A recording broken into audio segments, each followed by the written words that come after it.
私が自立生活始めたのは2001年の11月です。で、2001年の3月に大学を卒業して、でずっと私は普通校で進学をしてきたので、大学の時に当たり前のように就職活動をしたんですよね。だけれども私みたいに自分で通勤ができないとか、トイレも行けないとか、ファイルを取ったり電話取ったりできないような全身性の重度の障害者っていうのは一般企業では全然相手にされなくて、全く就職っていうのができなかったんですよね。When I used to do and usually do in CVS, I like do restocking and facing and put items where they supposed to be at. How about Villa? The Villa, I work in the kitchen. I use I wipe off the trays and put the paper on top of the trays and put it in the bin. Okay. De laatste jaar vond ik het ook heel mooi. In het begin was het ook heel mooi dat ik ook allemaal nieuwe mensen in kon werken en mee kon helpen dus. Stagiairs en dat gewoon nog steeds dat de mensen... Ja, even uitspoelen in de keuken, maar ik heb het zo dadelijk weg in de kast. Ja, even uitspoelen. Binnenkomen lopen, om stage te komen lopen, vind ik ook heel leuk om met die mensen mee te lopen. En soms zijn ze wat lager en soms zijn ze wat hoger van niveau. Dat vind ik alleen maar leuk om met die mensen ook te werken. Dan leer je ook eens andere mensen kennen. En ik ben natuurlijk een stapje hoger als niveau en een ander weer een stapje lager. Dan leer je die grens ook weer kennen. Ja, zo. Ja, en dan leer je ook andere doelgroepen kennen. En dat vind ik natuurlijk ook wel interessant, ja.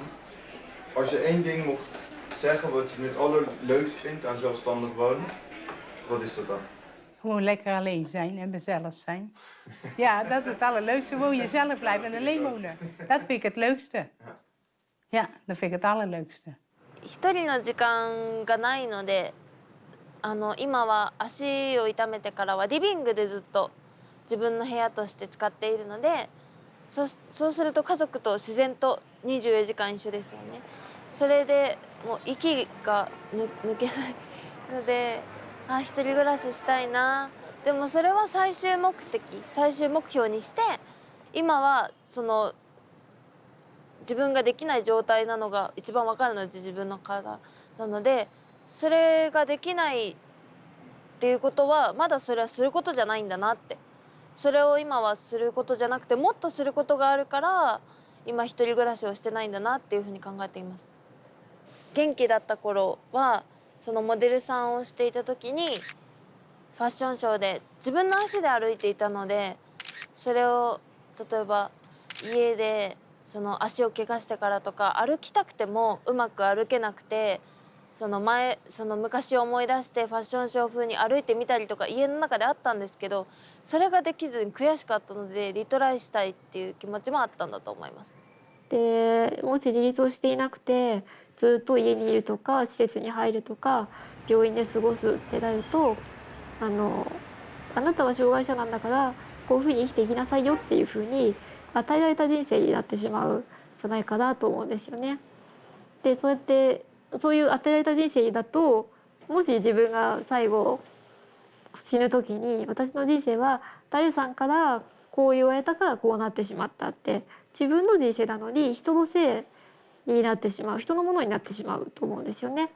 そうじゃなくって今の生活っていうのは自分で選んで、自分でこういうふうに生きていきたい、こういう活動したいって言って決めてやっていることなので、自分で生きてるなって、自分の人生を自分が主人公でいられているかなっていう感じがします。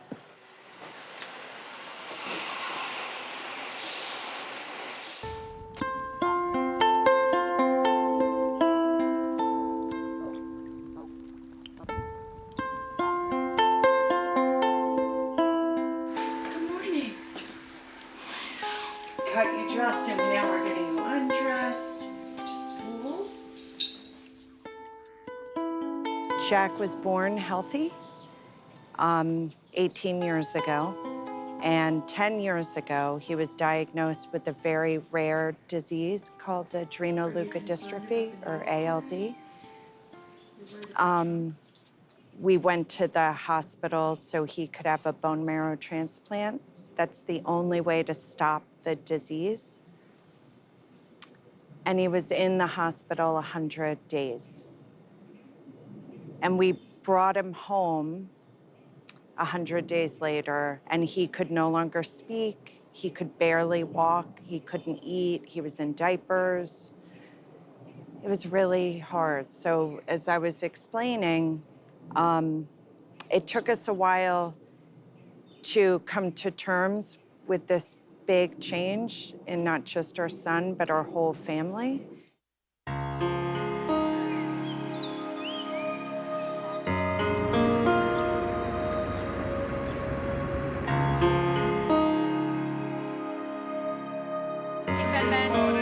Sorry, it's so bright. Welcome home. I was a special education teacher before I had Benjamin. When he was born, you know, he seemed fine, except his head was a little bit small, but everything else seemed perfectly normal. But they said, okay, come back at 4 months old. So between 2 months and 4 months, I started to feel like he wasn't developing. We did some testing, and we knew, we did a brain scan, and there was a lot of abnormalities, but she wouldn't explain what they were. So we switched to another doctor, and that's when he told us, you know, he has cerebral palsy, and he's probably never gonna walk and talk and use his hands, but I don't know what his cognitive functioning is gonna be. So at 5 months, we knew that this was a very severe disability that our son was going to live with.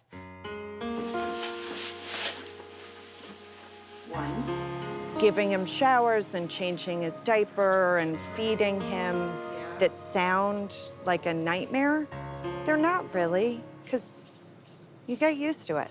And he goes to school every day where I get a little bit of a break, which is nice. And he gets to have all these great experiences. And even when he's not at school, we do try to do as much as we can with him. We still travel and take long walks and go to the beach, and we put him on airplanes and just put on 2 diapers and just go. Pick one. Hey, water or veggie? Which one do you want? That one? Okay. Oop, just one. Just one. What do you say to Just Jack? one. Please give it to Jane. What do you say? Give it to Jane. All right. Give it to Jane. Good job. All right, give it to How are Jane. you? Up, Jane, look. Can you ring it up? Find it in the book. Yeah, find it in the book. Go ahead. Find the item.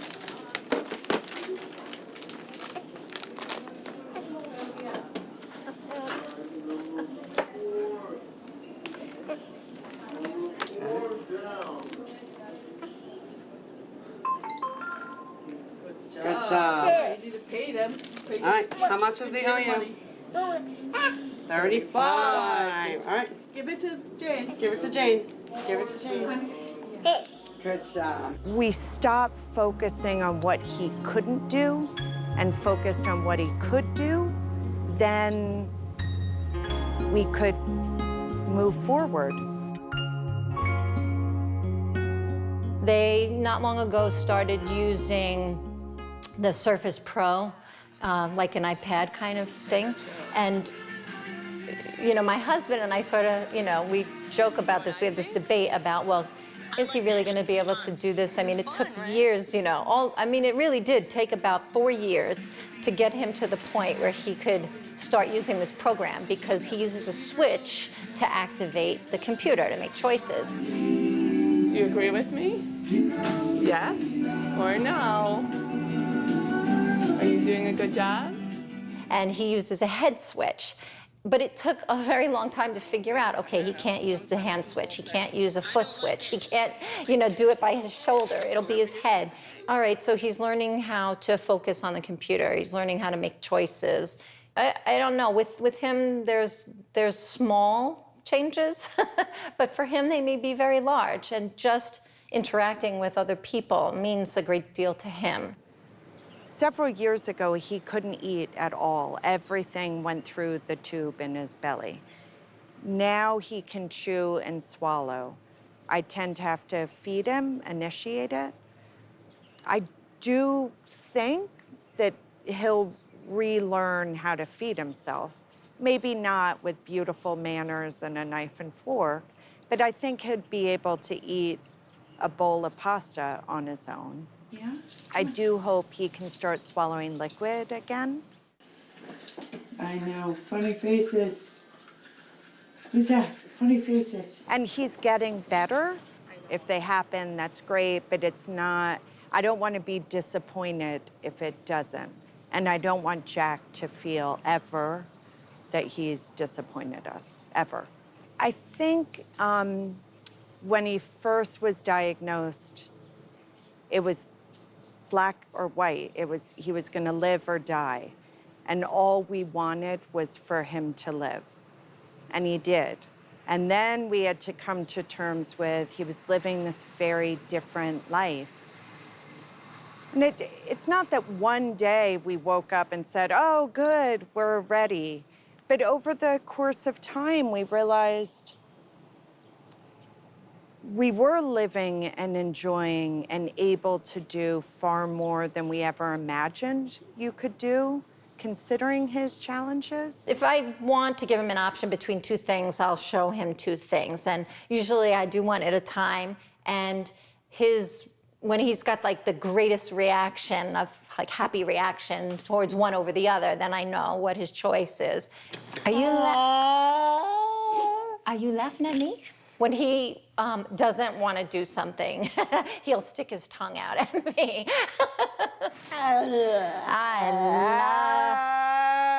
That's better. So I feel like there's a big difference between happy and, not happy. Yeah. 1, 2, 3. Are you looking? This is a person, it's a human being. He has opinions. And just because I don't know what they are doesn't mean that he doesn't have a right to them. It's my job to try to access that. So I think, I don't know when I sort of became aware of this, but maybe it's viewing other people and seeing the differences in how others are being treated, that it became very conscious to me that you have to strive to do that. You give them the choice. I think ultimately we'll probably need to hire someone to help care for him because he's getting bigger and I'm getting older. My husband's getting older, so I think we'll need full-time help, which will provide him some independence from us and perhaps give my husband and I a little independence. Jack's sister, Anna's going to college before too long. That's what I picture. I don't picture complete independence, ever. Try not to have this expectation that he's not gonna outlive me, right? I'm gonna bury him. And then yet feel like, oh my God, if he manages to live and I have to bury him, that's devastating for me also to think about. Who's gonna know him like I know him? Who's gonna take care of him like I take care of him? It might just be that our family is overseeing his care and he'll have to be in a facility. And I hate that whole idea. There's nothing for me to like about it. And it's not fair sort of to say, because I'm sure there are facilities that are very well run and they, are good to their patients, but it's not home. It can never be home. Look up, it's the moon. Look up, it's the moon. Look up, it's the moon up in the sky. It's big and round, and I have found that it looks just like a lemon pie. Yum! Yay!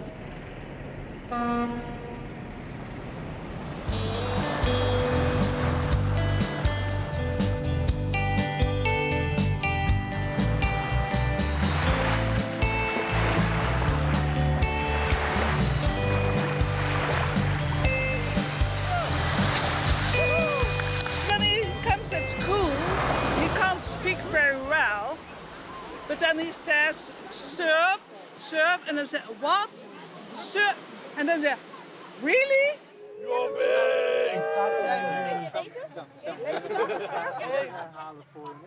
And then they are really interested. Mostly people are very short interested, but now they want to know everything what he is doing, and they think, wow, that's very knap, very great to do. Not only service, but to do sports in a social group. It makes him feel better. He feels important. It gives him self-confidence. And you see him growing, also physical. Really physical.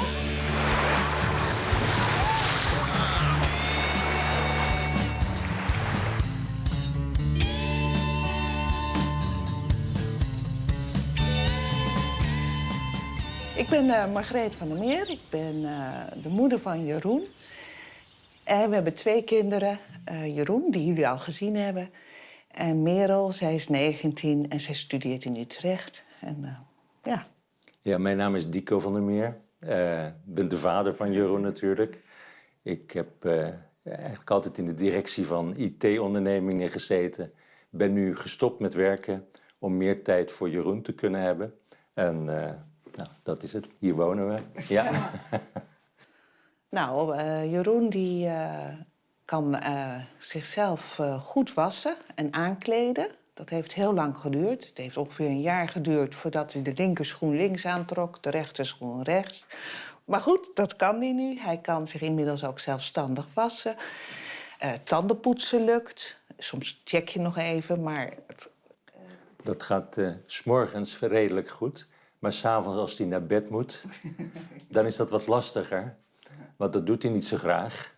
Dus dan probeert hij zo lang mogelijk wakker te blijven. En nou, dan spelen we een spelletje. Dat doe ik samen met hem, voetbal op de Wii. En daarmee is er een vast ritme, zodat na verloop van tijd, dan weet hij, nu moet ik echt gaan slapen. Als we dat niet deden, dan bleef hij vermoedelijk wakker tot hij omviel van vermoeidheid. Ja, dus we hebben een heel vast eigenlijk ritueel. En dat is eigenlijk 's ochtends ook. Daar moet je niet van afwijken. Dus je moet niet eerst zeggen, eerst even een boterhammetje en dan aankleden, want dan gaat het totaal mis.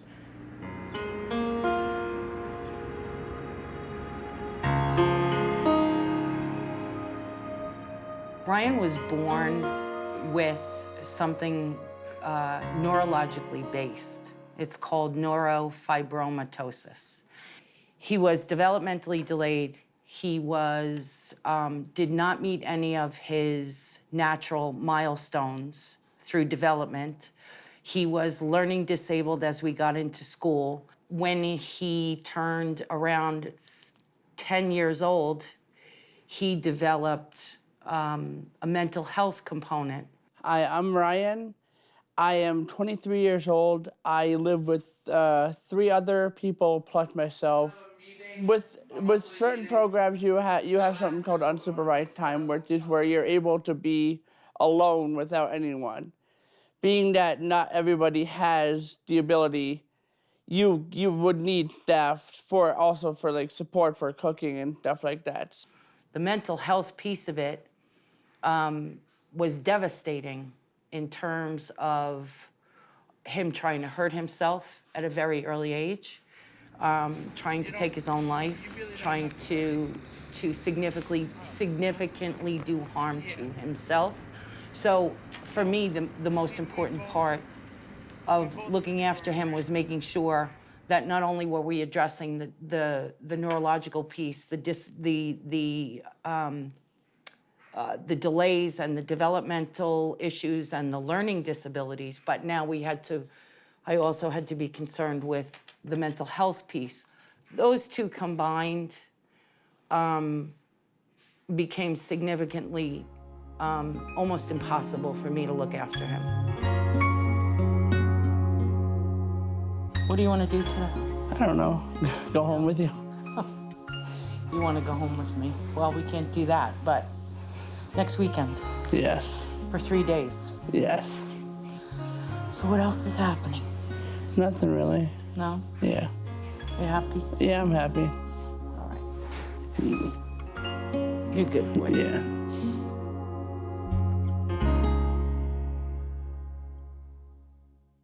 Ja, het wordt ingewikkelder als het kind zo groot is dat hij zeg maar normaal met vriendjes zou gaan spelen of naar een sportclub zou gaan.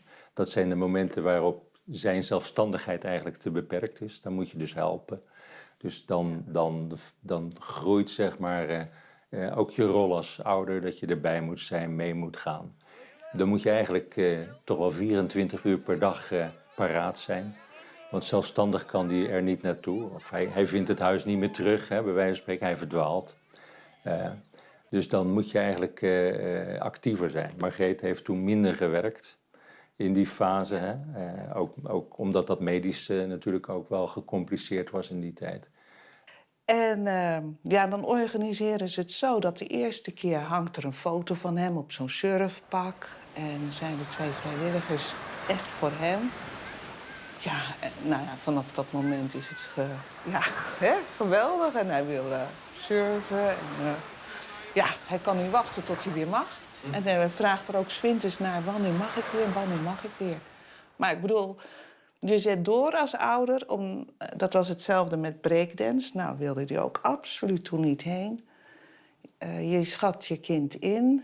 Je ziet hem bijvoorbeeld nadoen op de tv of op filmpjes. Dan denk je, ja, dat jong, dat houdt van bewegen. Die wil dat doen. Laten we kijken of dat lukt. Maar dan overziet hij het niet. Is het iets nieuws? En dan zet je door omdat je denkt, het is echt iets voor hem. Nou ja, en beide keer is het inderdaad goed uitgepakt. Dus hebben we gelukkig goed ingeschat.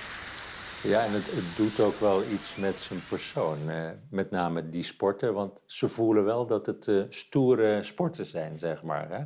Dus als het lukt om op die surfplank te staan en dan zie je hem groeien. Hè? Dan zie je hem groter worden ook op die plank. Dus veel dingen is die laat mee. Hè? Hij leert laat spreken en dergelijke.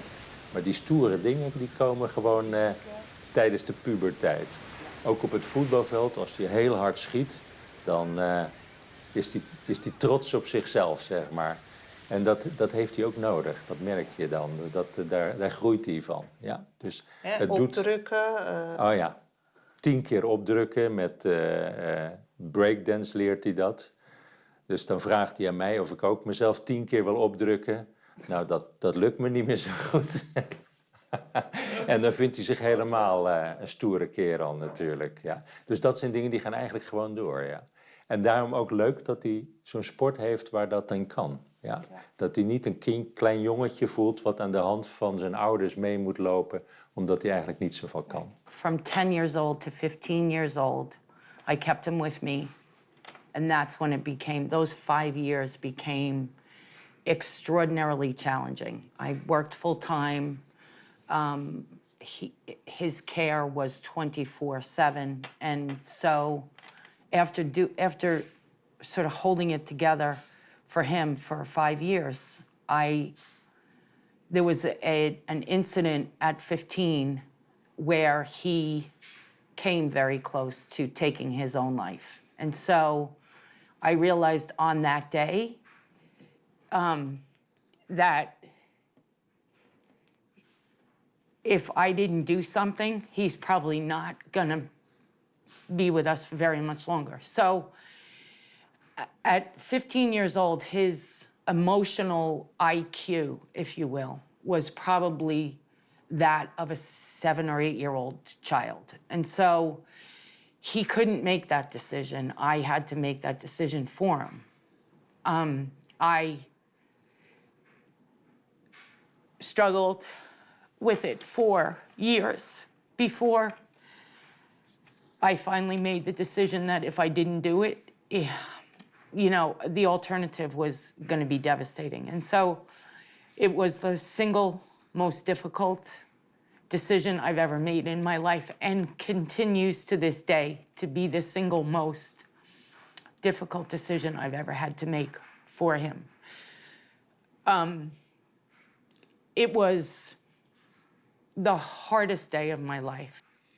Dropping him off at that house were ultimate strangers to us, was the only alternative that I had at that point to make sure that he remained alive long enough for me to figure out what I needed to do to keep him alive and not have to stay awake at night worrying. So throughout the 8 years since the decision was made to put him in a group home, there have been multiple situations where the mental health component has taken over and caused him to be hospitalized. He's been hospitalized 11 times for mental health. And when I see him struggling, I probably feel that same way. Wouldn't it be great if I could just bring Ryan home and take care of him? The issue with that is I still feel that there's a big part of what goes on with Ryan that requires 24-hour support. And so I still feel, even though it's difficult for both of us, I still feel like this is the best place for him right now. Yeah. Maar daar moet je eigenlijk ook in meegaan. Hè? Dat hoort eigenlijk ook bij de puberteit. En dat is het mooie eigenlijk. Dat zei je ook, nou ja, dat fysieke, dat ook al blijft dat verstand, zijn dit soort ontwikkelingen gewoon eigenlijk als andere jongeren. En dus willen we daarin eigenlijk benutten en mee op die wens van hem. Je vertelt het makkelijker dan dat het voelt, hè? Want als ouder is dat toch moeilijk om los te laten. Vooral omdat hij kwetsbaar is natuurlijk in nogal wat opzichten. In het verleden was het ook eigenlijk heel gebruikelijk dat die kinderen lang thuis bleven. Vaak zo lang als de ouders dat konden volhouden. Die waren dan over de 80 en hadden dan toch nog een kind thuis. Ja. Tegenwoordig leren we ervan dat je beter vroeg eraan kan beginnen en dat gefaseerd kunt doen. En dat het dan voor het kind, ook als het gehandicapt is, op dezelfde leeftijd toch diezelfde groei doormaakt naar zelfstandigheid. Dus je moet het eigenlijk niet uitstellen, maar je moet het rustiger opbouwen en faciliteren. En dan zeggen ze na een jaar, als ze hier op bezoek komen, zeggen ze, ik ga weer naar huis. En dat, ja, dat is dan een enorme, voor ouders, een vreemd gehoor dat dat dan toch kan. Ja. Ja.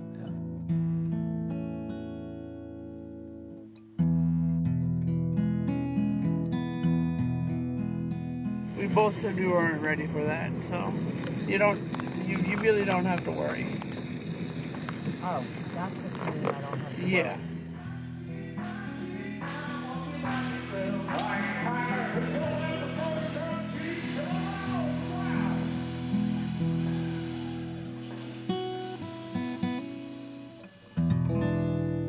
John actually got sick 5 years ago, June the 7th of 2012. He had different conditions. He ate something that was bad for him, and he ended up in the hospital with Campylobacter, and it's an illness that can only be treated by IV fluids. While he was in the hospital getting treated for that, he started to feel numbness and tingling in his legs. That was on a Friday. I woke up Sunday morning not being able to move my limbs. It was a good thing it happened when I was in the hospital, but you wake up and you can't move. Especially when you walked into a hospital, that's a pretty big shock. After the Guillain-Barré syndrome, he was in polytrauma for about 2 months. When he did come home, he was actually walking with a walker, and he was transferring on a manual chair. After a while, he had surgery for his gallbladder about 1.5 years later. And after the gallbladder surgery, I had a PE, pulmonary embolism, and they finally diagnosed me with my spinal cord shrinking. And they called it, I can't pronounce it. He had a pulmonary embolism, which kind of kept him bedridden. And after that incident, when he would try to stand, he would fall. It's one of those things. Can't cry about it all the time. I mean, I've done that already, so I'm good. I'm happy here. I'm happy I have my family, you know, so. No, actually, when we were at the doctor's office, John was actually already living in the nursing home at that point. And we walked out of the doctor's office quietly, and he went home to the nursing home, and I went home. And we grieved a little because it's a difficult situation.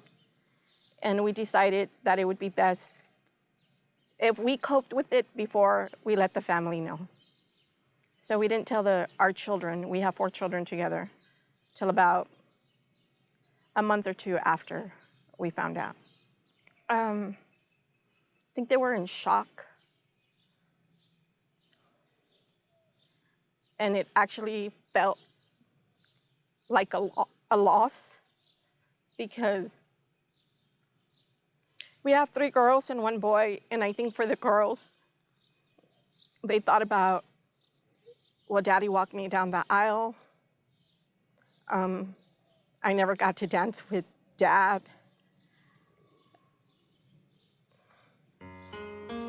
It was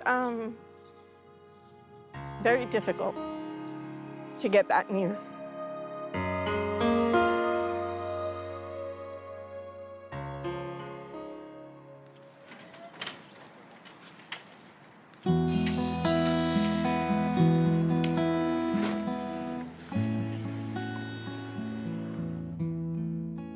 My name is Steve Saunders. In 1996, I was involved in an automobile accident in which I suffered a broken neck, and it left me quadriplegic. This is why I have to use this wheelchair, paralyzed from basically about here all the way down and down the backs of both of my arms and hands. It's more about missing being able to do things, and it's more of the everyday simple things than you would think. A lot of people just figure you miss going out and doing stuff, and I would rather just be able to stand up and put my pants on. I mean, it really is simple things like that that make the biggest difference. I was never one to lay around. I like to stay busy anyway, and I felt it inside that I still needed to do something. I couldn't just lay at home all day. That was not gonna work for me. When I first started doing this job, I was actually riding the city buses all over town to go out to different nursing homes to try to meet disabled people and help them get out of facilities like that. Because that's something people really don't understand.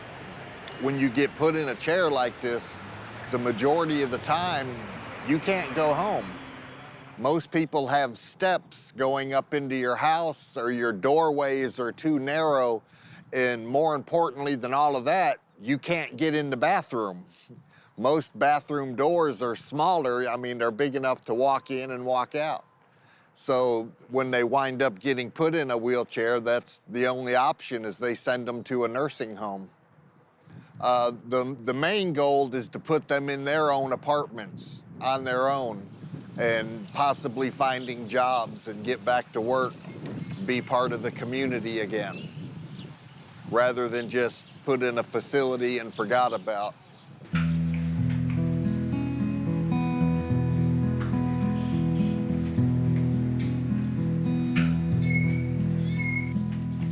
I wanted independence, and in the nursing home, there is no independence. I mean, it is a nice place. It just wasn't for me. That's all I'm being honest.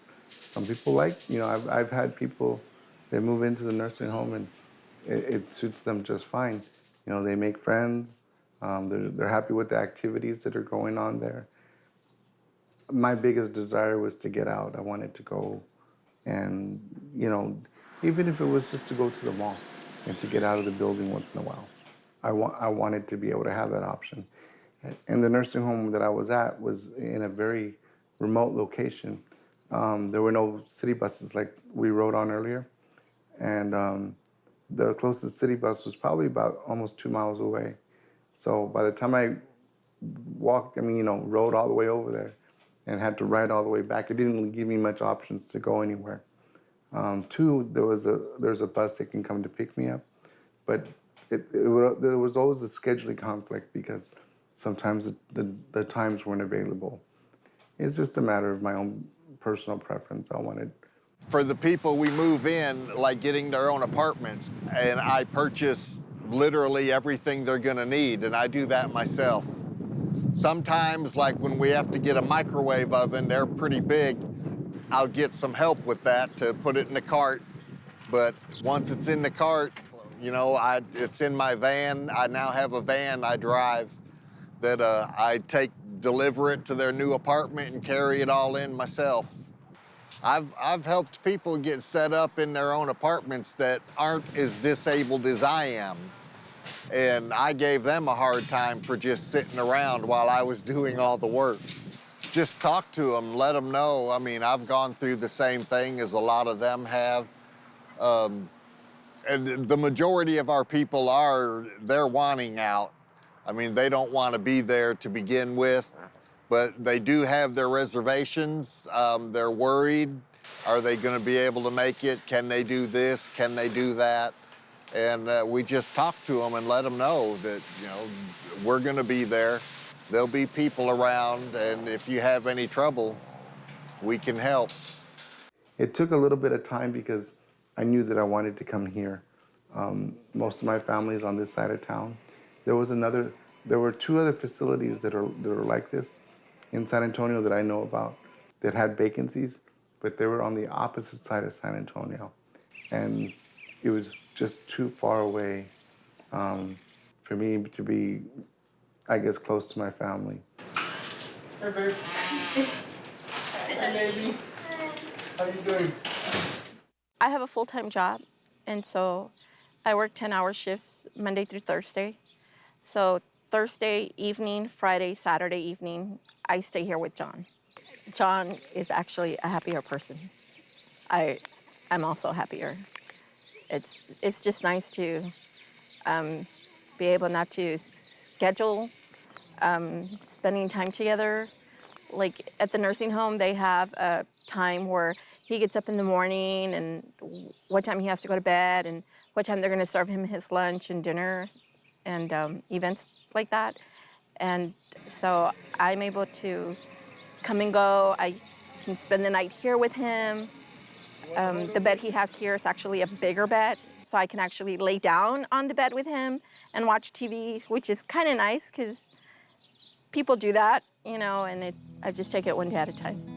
Every day with him is a good day for me.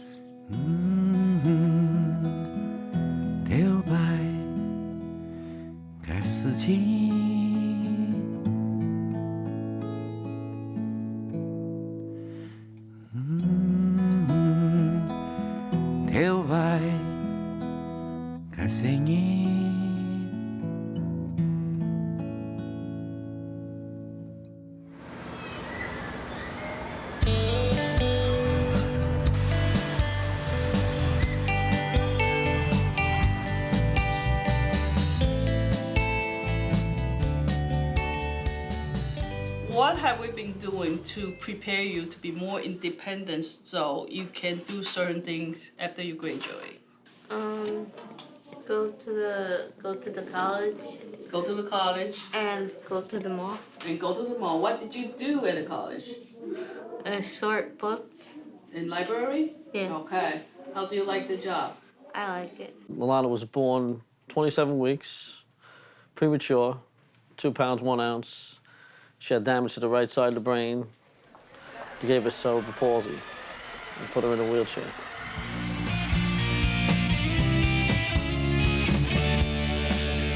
You say you want to find a job at a mall? Yeah. At a food court? Yeah. You help them do what? Clean up or gather the food or sample? I help them sometimes clean up and get my own lunch. Okay. All right, so your independent life is are you gonna live still with mom and dad?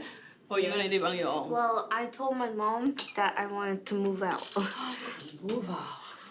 All right. So you're gonna live in a group home kind of place? Yeah, Okay. that's what I want to do.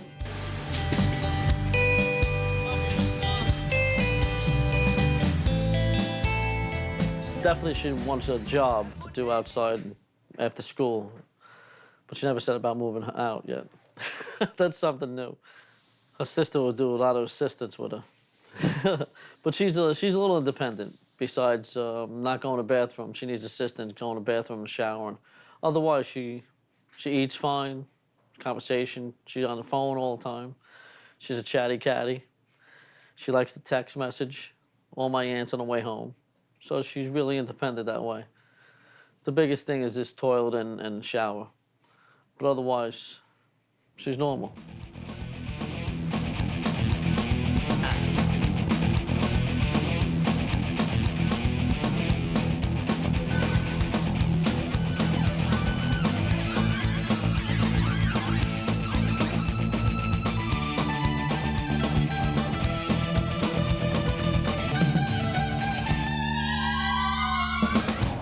広汎性発達障害と言われています。で、あと知的遅延と言われています。で、特徴の一つではないんですけれど、場面緘黙という特徴があります。で、場面緘黙なので安心して安全だと感じる場所でないと話ができません。あと脳の作りというか脳の機能上の問題で筋肉がつかないので常に猫背で姿勢の保持が難しいと言われています。で、自転車に乗るのも20歳まで無理だろうと言われてたんですけれど、持ち前の根性でなんとか4年生に乗れるようになったのがそうですね、克服じゃないんですけれど、人はできるんだなっていうところですよね。あとはいそんなところです。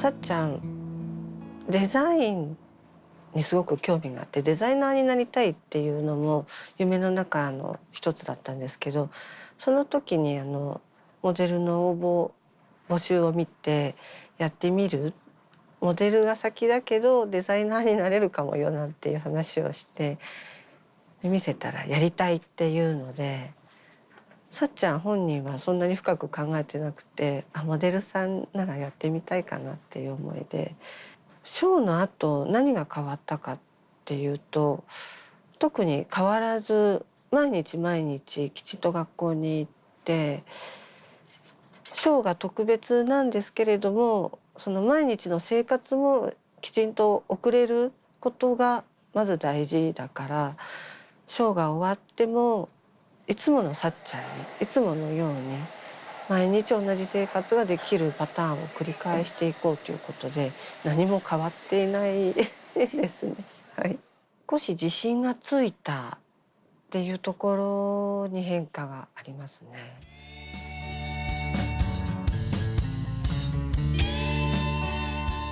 Why do you want to move out? Because I want to get away from my mom and dad. Who do you want to move with?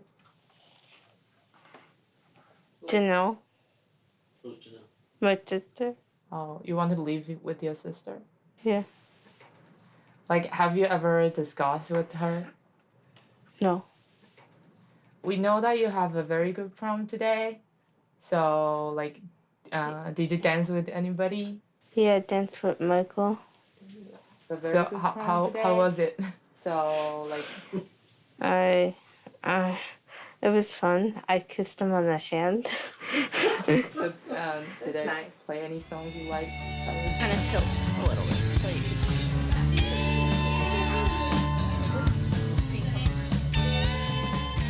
After you move out, like, have you ever imagined that maybe someday you can have your own family? No. No. Why? I don't know why. Or maybe you haven't think about it? Yeah. It's hard though. There's a lot of medical issues. So we hope. You never know. But there's a lot of surgeries in between, seizures, things that come with it. But hopefully, one day she might be able, to move on and start a little family. But time will tell.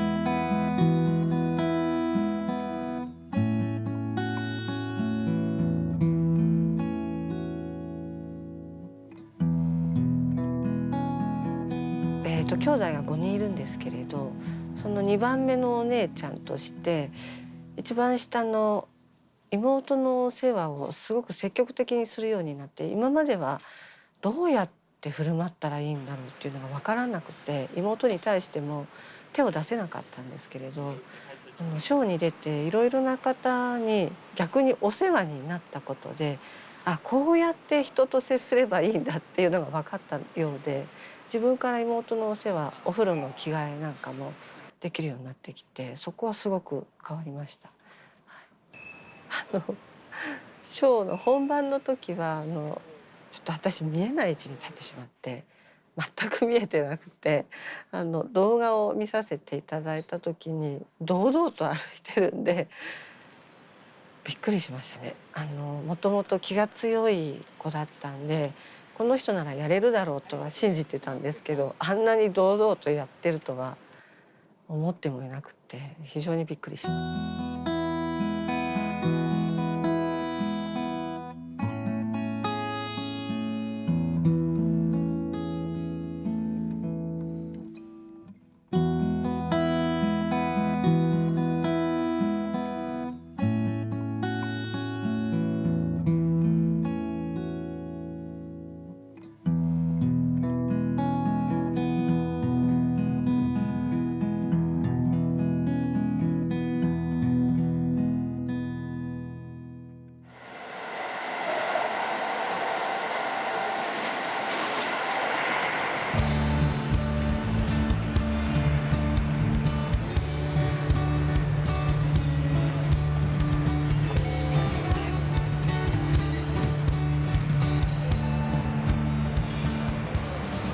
で車椅子がですね、こちらがこう、自分でもライブ配信ができる、そのままライブ配信しつつ、やっていく形と、でこちらがそういうロゴですね。このヘルプッシュ、これがダブルグッドのマークになっていて、この意味が、こう車椅子を押す時ってこう両方こういうふうに持つので、これをダブルグッドで車椅子を押してもらう、そういう形になっております。はい。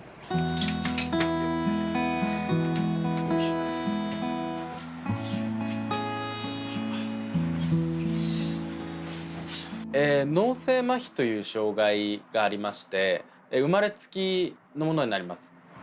母親から聞いた話によると、生まれた時の何かしらのアクシデントで脳の一部に障害を負い、運動神経が麻痺しているという、首から下に麻痺があるということで、一応手の方はリハビリでだいぶ良くなったんですけれども、足の方に強く残っているので、一人暮らしを始める時っていうのが、両親の強い希望だったんですよ。こう一人暮らしをしてほしいっていう両親の、思いがあって、それはどういう思いかというと、名古屋にいた実家にいた時っていうのは、それこそ洗濯や掃除や、野球やってユニフォームドロドロになってもそういうものも全部家族にやってもらっていて、なんか家族ありきの生活をしていて、なんか両親の気持ちとしてはこのまんま大人になってしまうと何も一人でできない子になってしまう、なんかそういうところを、両親ある意味危惧していて、大学に行くのであれば一人暮らしをする大学じゃないと行かせないという思いがあったみたいで、それで、一人暮らしさせていただいたって感じですね。はい、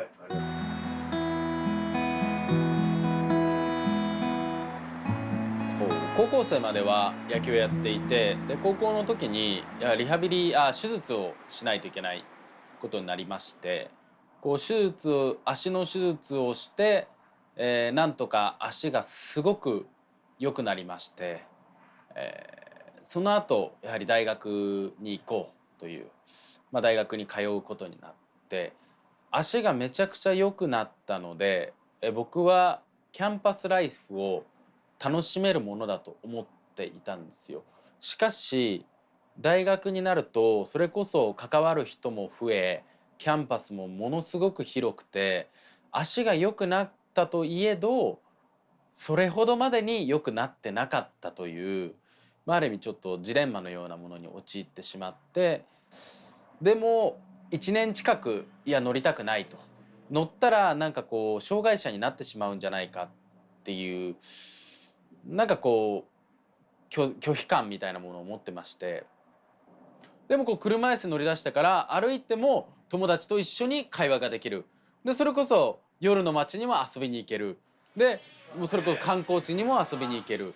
すごい自分の人生の視野が広がって、どこにでも行けるんだなっていう感動ですね。もうまさに車椅子はシンデレラでいうかぼちゃの馬車だったなって思いますね。もう今だから魔法にかけられてるような状態になってるかなっていうぐらい、車椅子がかぼちゃの馬車、夢への入り口だったのかなっていうのは今思ってますね。はい。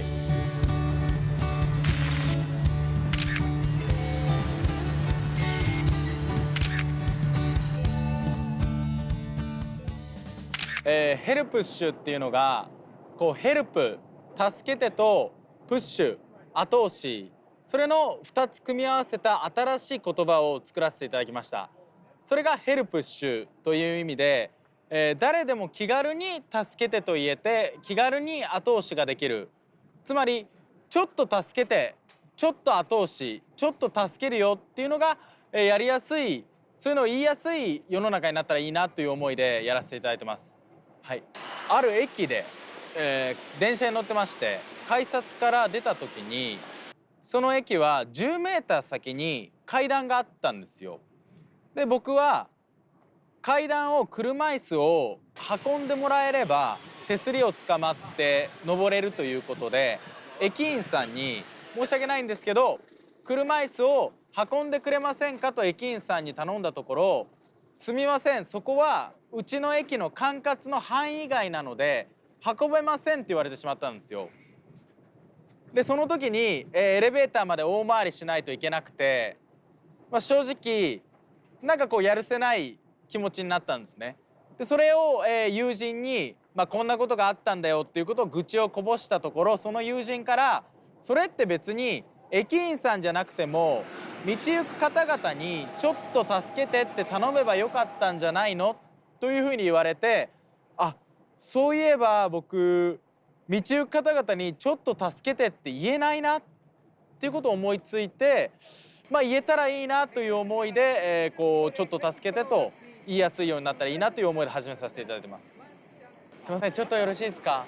難しい時間、難しいですか。わかります。すいません。車椅子ヒッチハイクの旅っていうのをやっていて、もうすぐそこまで、もうそこまででもいいです。はい、すいません。ちょっといいですか。ちょっとだけ。車椅子ヒッチハイクの旅っていうのをやっていいですか。ありがとうございます。いやぜひありがとうございます。すいません。いやよかった。ありがとうございます。はい、いきます。はい、チーズ。でその中で、収穫という部分で言うと、やはり押してくださった方々がやはりすごく気持ちよく押してくださっていて、そういう方々に押してみてどうですかというふうにお聞きするところ、やっぱり初めてで押し方がわからないとか、思ったより軽いとか、やっぱり車椅子初めて押していただいて、今まで車椅子と触れたことなかった人たちが車椅子に触れていただくことによって、他人から友人になっていく。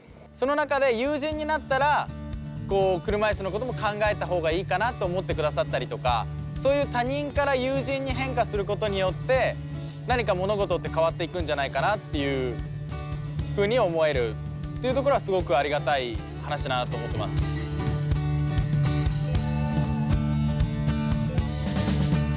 我东北海花，咱来去北海花，为家人山，坐来去宜兰山，顺续大家。